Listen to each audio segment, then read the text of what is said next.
మనము 7 రోజులుగా సంస్కృతం నేర్చుకుంటున్నాము, సులభ సంస్కృతము. ఈరోజు ఏంటంటే మనం టైం చెప్పుకుందాం. దశవాదనం అంటే 10 o'clock 10 o'clock అన్నదాన్ని మనం వాదనం అన్నదానితో సంస్కృతంలో చెప్తున్నాం.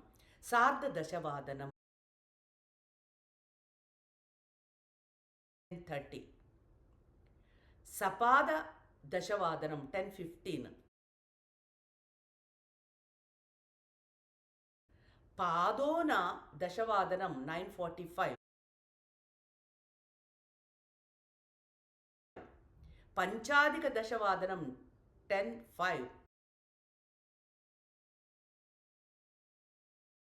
పంచోన దశవాదనం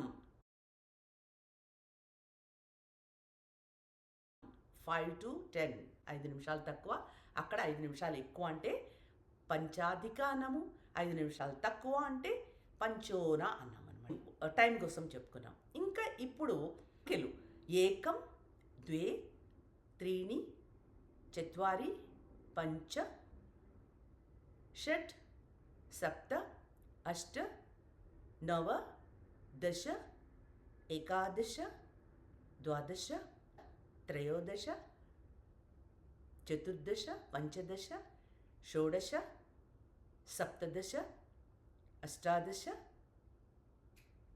ఏకోనవింశతి, ఒకటి తక్కువ 20 అంటే ఏకోనవింశతి 19, వింశతి 20, ఏకావింశతి 21, ద్వవింశతి ద్వావింశతి, త్రయోవింశతి చతుర్వింశతి, పంచవింశతి, షట్వింశతి, సప్తవింశతి, అష్టావింశతి, ఏకోనత్రింశత్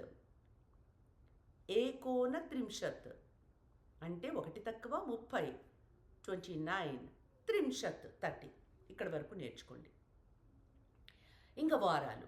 రవివాసరం అంటే సండే, రవివాసర, సోమవాసర, మంగళవాసర, బుధవాసర, బృహస్పతివాసర గురువారం, థర్స్డే, శుక్రవాసర, శనివాసర. పునః శ్వః మిలామः. బహు ప్రేమ్ణా.